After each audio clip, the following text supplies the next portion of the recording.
¿Qué tal amigos? Estamos en el nuevo episodio número 5 de lo que es nuestra temporada 1 sobre los sistemas de gestión de calidad. Hoy vamos a abarcar, como lo comentamos en el video previo, lo que es 4.3 y 4.4 de la norma ISO 9001-2015. Quédate con nosotros, se va a poner bueno.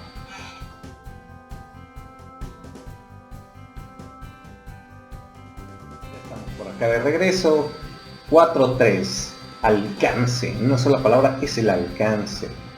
Nos dice aquí que debemos establecer los límites y la aplicabilidad del sistema. Entonces tienes que establecer en algún lado, ¿verdad?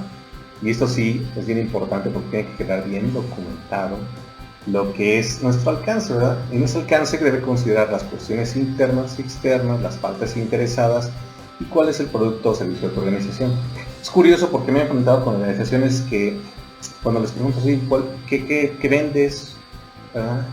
¿Qué fabricas? ¿O qué servicio prestan? Así se quedan así como, pues operan, pero realmente no conocen muy bien cuál es el servicio o cuál es el producto que están ofreciendo. Y eso es algo primordial para establecer nuestro sistema de gestión. Entonces aquí nos dice que todos los requisitos de la norma son aplicables, ¿sí?, en el alcance que tú indiques, ¿sí? El alcance debe estar disponible y aquí tiene nuestro primer requisito de información documentada. Debe estar a fuerza, no hay de otra, ¿sí? También nos indica el alcance qué tipos de productos y servicios son cubiertos, ¿verdad? O sea, tú no puedes certificar una empresa cuyo core business, ¿no?, tu negocio central o su actividad central o nuclear no esté dentro del alcance de la certificación, digo, del sistema de gestión. O sea, eso no se puede hacer. Puedes excluir otras cosas, pero esto no se puede.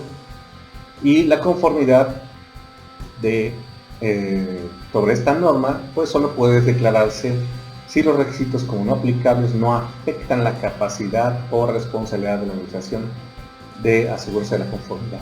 Eso es bien importante. Si tú, por ejemplo, te dedicaras a una lavandería y excluyes el proceso de lavado, pues sería ilógico, ¿verdad? Porque ese es precisamente el proceso más importante y es el proceso que da la conformidad del servicio. Si tú haces inyección de plásticos y dices, bueno, yo quiero certificar mi empresa, pero no quiero que entre las máquinas de inyección, o sea, el proceso de inyección como tal, también no sería congruente, por lo que no lo puedes excluir. En cambio, puedes decir, bueno, yo no quiero incluir mi facturación. Podrías hacerlo porque la norma no está enfocada a cuestiones fiscales, más bien a cuestiones que tienen que ver con la calidad del producto o servicio que estás prestando. Entonces es bien importante este 4.3. Después tenemos el 4.4. Este 4.4 es muy importante, ya viene desde el inicio de los tiempos de las normas ISO de 2001. Nos habla como tal de que debe existir un sistema de gestión de la calidad y sus procesos, ¿verdad? No está hablando de que debe existir manual, procedimientos e instrucciones. Dice, debe existir un sistema de gestión de calidad y sus procesos, ¿verdad? Debe de establecerse, planear, implementarse, hacer, mantener, checar y mejorar, ¿verdad? Aquí tenemos nuestro PDCA, que lo van a encontrar de manera recurrente a través de los requisitos de la norma. Pues la organización debe de hacer PDCA al CGC, ¿no?, incluidos los procesos y sus interacciones. Aquí es donde tenemos un elemento importantísimo. Las interacciones es algo que en las revisiones previas, ¿no?, las documentales, se dejaba de lado.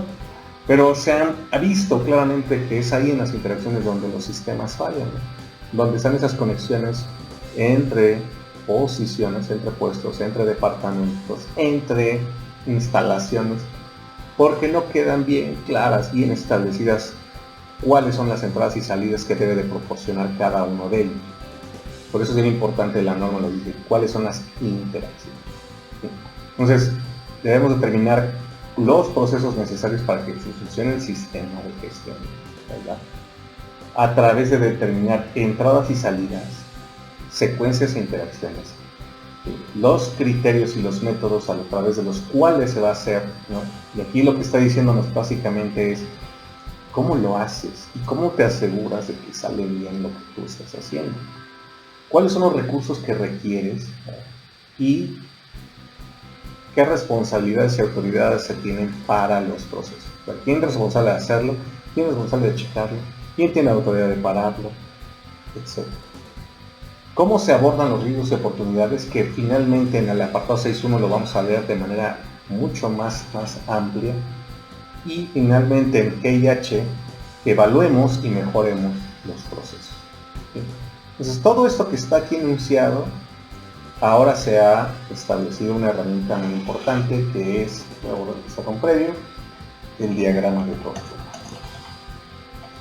Pero un diagrama de tortuga bien hecho, por favor, no me vayan ahí tortugas todas saturadas, ¿no?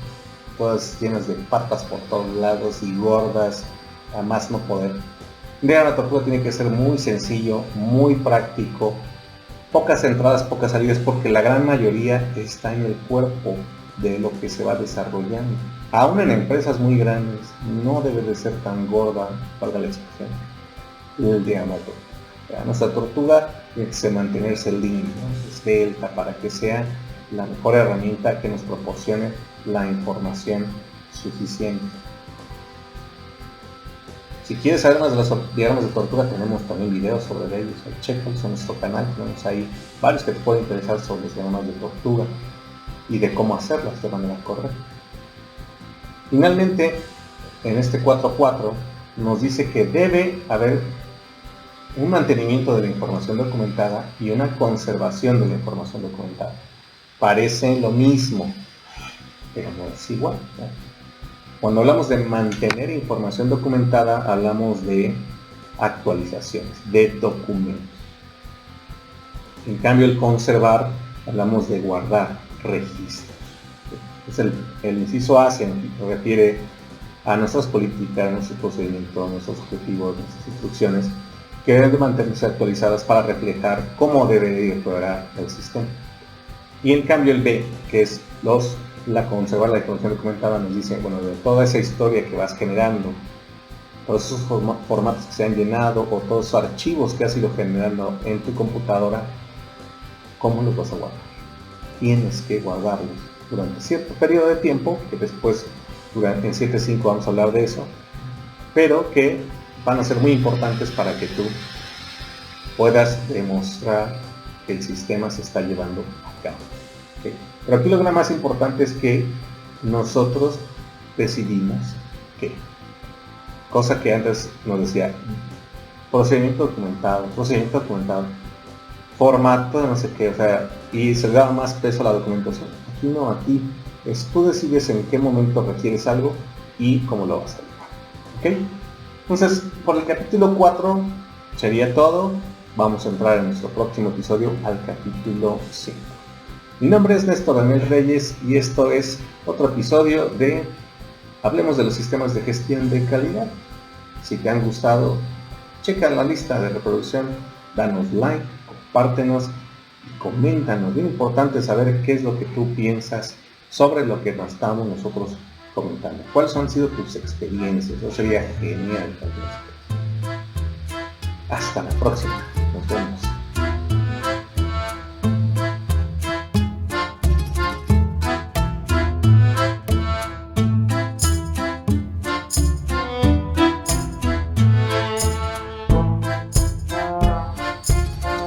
¿Qué tal, amigos?